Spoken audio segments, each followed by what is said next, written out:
अस्सलाम वालेकुम, कैसे हैं आप सब। तो आज मैं आपसे जिस टॉपिक में मैंने बात करनी है वो है रजब भट्ट का जो अभी रिसेंट केस बन गया है 295 का।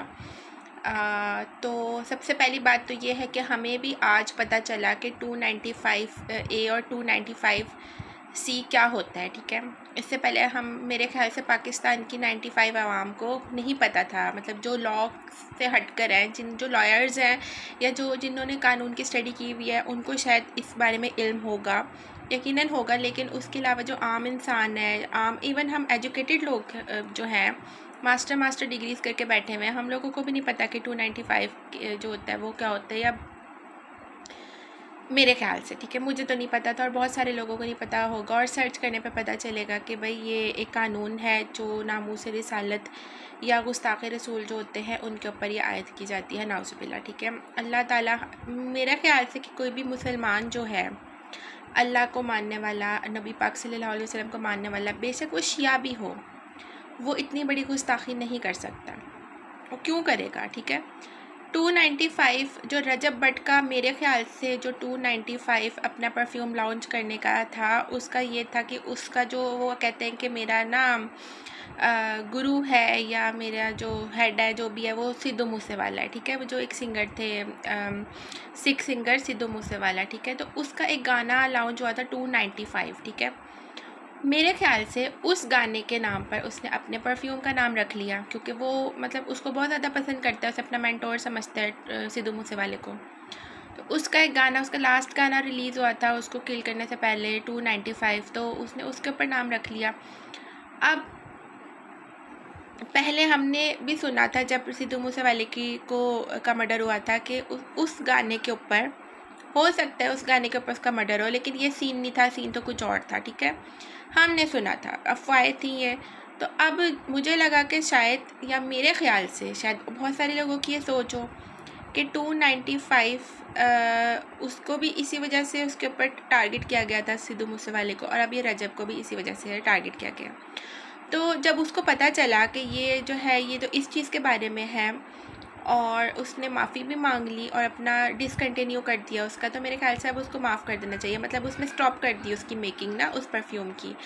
अब वो किसी और नाम से लॉन्च करें या ना लॉन्च करें, ठीक है, गलती इंसान से होती है। अभी 2 दिन पहले उसने क्रिश्चियन कम्युनिटी से भी माफ़ी मांगी, तो मेरे ख्याल से माफ़ कर देना चाहिए। हम लोगों को इतना नहीं हवा बनाना चाहिए इस चीज़ को। और एक शख्स जो अल्लाह के नाम पे, मौला अली के नाम पे, हज़रत मतलब अल्लाह ताला के नाम पे, मौला अली के नाम पर अपने मतलब मुसलमान बहन भाइयों को इतना खिला रहा है, इतना दे रहा है, तो हो सकता है कि क्या नाम है, अल्लाह ताला भी उसे माफ़ कर दे और हमें भी माफ़ कर देना चाहिए।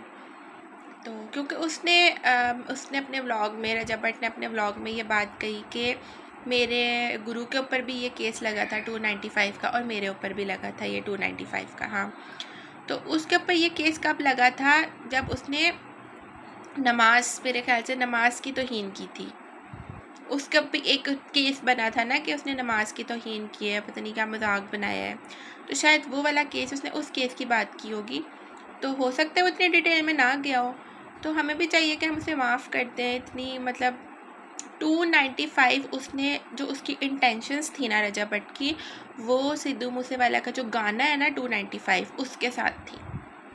अब यही बात है कि आप, रजब भट्ट के लिए भी मशवरा ये है कि वो इतने सेंसिटिव जो है नाम ना रखें, और थोड़ी सी रिसर्च कर लिया करें कुछ भी कहने से पहले, बोलने से पहले। आपको तकरीबन 6 मिलियन 7 मिलियन, हाँ चलो 6 मिलियन तो आपके सब्सक्राइबर्स हैं ना, 10 से 15 मिलियन लोग तो आपको देखते ही हैं, देखते नहीं हैं तो आपकी बातें तो सुनते ही हैं। ठीक है, तो आपको भी एक एक कदम सोच समझ के रखना चाहिए। अगर आप हंसी मजाक करते हैं अपने व्लॉग्स में, तो आप सिर्फ फ़नी व्लॉग्स बनाएं। ठीक है, अगर आप फैमिली व्लॉगिंग कर रहे हैं तो आप सिर्फ फैमिली व्लॉगिंग करें। ठीक है, और किसी के ऊपर रख कर या किसी से इंस्पायर होकर जो है काम करना छोड़ दें, क्योंकि ये पाकिस्तान है, और पाकिस्तान के अंदर यहाँ कोई कामयाब होता देख ले जिसे, तो फिर उसका क्या हाल होता है। आपने डॉक्टर अब्दुल कदीर ख़ान को देखा है, आपने इमरान ख़ान को देखा है कि यहाँ अगर कोई मुखलिस होके अपनी आवाम के लिए निकले या कुछ अच्छा करने की कोशिश करे, तो उसको कैसे सफ़े हस्ती से मिटाने की कोशिश की जाती है, ठीक है ना। तो बाकी ये है कि माफ़ करने वाली अल्लाह ताला की ज़ात है। और दूसरा ये है कि जब से रजब भट्ट साहब ने अपनी शादी के ऊपर पैसे लुटाए हैं ना, मेरे ख़्याल से उसके बाद से अल्लाह ताला ने उनकी पकड़ कर ली है। तो उनको चाहिए तौबा इस्तग़फ़ार करें और अल्लाह से माफ़ी मांगें और हो जितना चाहे सदका दें, खैरात करें, ताकि उनकी माफ़ी हो सके या फिर जो भी मसला है उनके हल हो चुके हैं। अल्लाह ताला हम सबको इस तरह की गुस्ताखी करने से इल्मी में या गैर इल्मी में हम लोगों को महफूज रखे। आमीन सुमा आमीन।